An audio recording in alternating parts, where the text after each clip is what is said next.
ಸಾಗರ ಬಂದೇ ಬಿಟ್ಟ.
ಅಣ್ಣ ತಂಗಿ ಚಂದ್ರ ಅಣ್ಣ ಬಾಣ ಈಗ ಬಂದಿರಾ?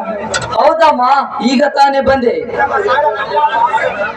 ತಮ್ಮ ಸಾಗರ, ಇದೇನಪ್ಪ ನಿನ್ನ ಹರಡುವಿಕೆ ವ್ಯವಸ್ಥೆ? ದಾರಿಯಲ್ಲಿ ಬರುವಾಗ ಏನಾದರೂ ಜಗಳವಾಯ್ತು?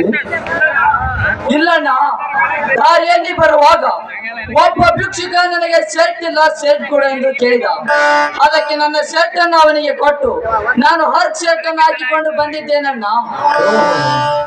ಈಗ ಹಾಗಾದ್ರೆ ಈ ಸಲದ ವಿಚಾರ ಏನಾಯ್ತಪ್ಪ?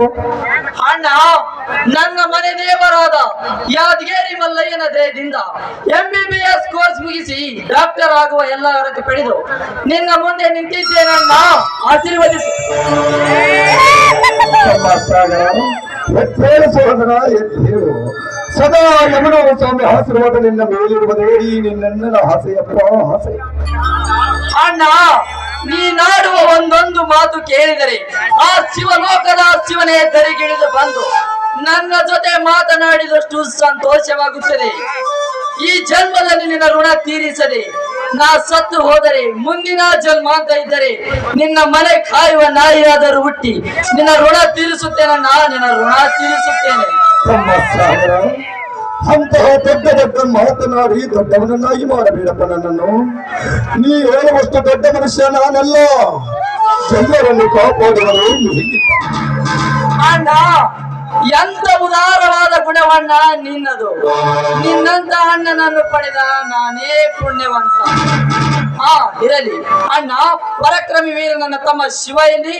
ಶಿವ ಶಿವ ಶಿವ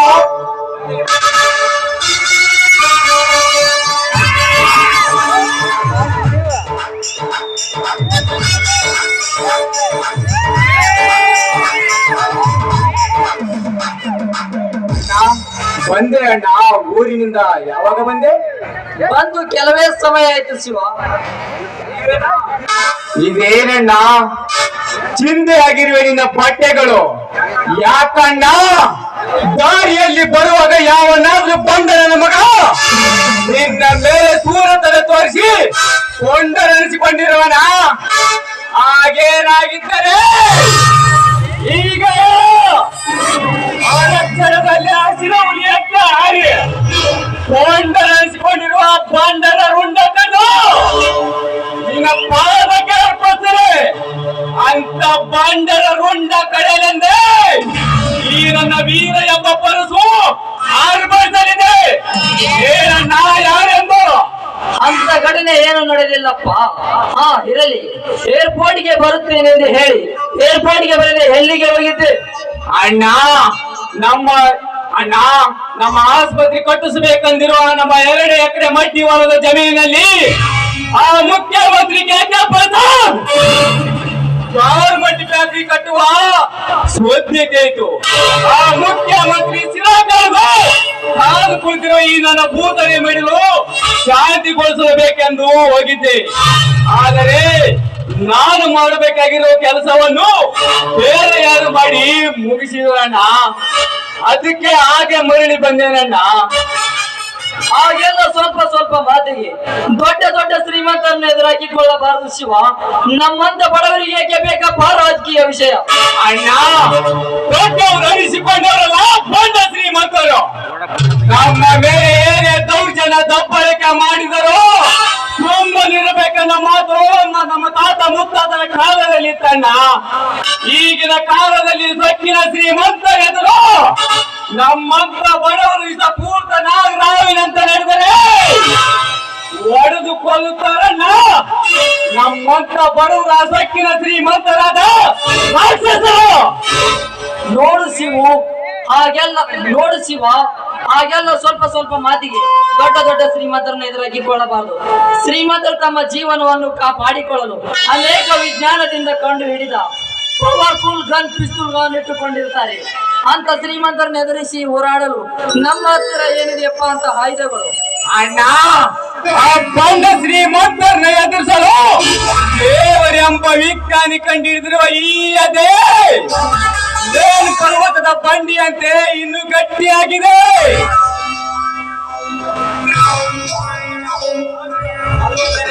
ಅದೇ ಅಲ್ಲದೆ ನಮ್ಮಂತ ಬಡವರ ರಕ್ಷಣೆಗೆಂದು ಆ ಸಾಕ್ಷಾತ್ ಈ ಪರಶುವನ ಕೊಟ್ಟಿರುವ ಈ ಪರಶು ಎಂಬ ಆಯುಧದ ಮುಂದೆ ಆ ಮಾನವ ಕಂಡಿಡಿದಿರುವ ಬಂದೂಕು ಪಿಸ್ತೂಲ್ಗಳು ಕೇವಲ ತುಣಕ ಸಮಯ ಎಂದು ಈ ಶಿವ ಹೇಳ್ತಾರೆ.